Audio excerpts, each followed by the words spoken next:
नमस्कार दोस्तों। आज मैं आपको ये बताऊंगा कि कुंडली में अगर कोई ग्रह अकेला हो तो वह क्या फल देता है। सबसे पहले चलते हैं सूर्य पर। यदि जन्म कुंडली में सूर्य अकेला हो और उस पर किसी और ग्रह की दृष्टि ना हो तो ऐसे जातक अपने बलबूते पर आगे बढ़ते हैं और धनवान बनते हैं। यदि जन्म कुंडली में चंद्र अकेला हो और उस पर किसी ग्रह की दृष्टि ना हो तो ऐसे जातक अपने कुल की रक्षा करते हैं और उनका स्वभाव नम्रतापूर्ण और दया वाला होता है।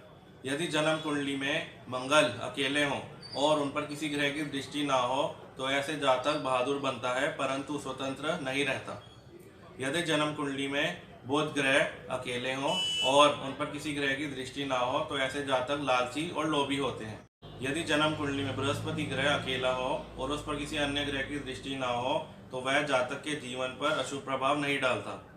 यदि जन्म कुंडली में किसी ग्रह की दृष्टि से विहीन होकर शुक्र ग्रह अकेला हो तो अशुभ फल नहीं देता है।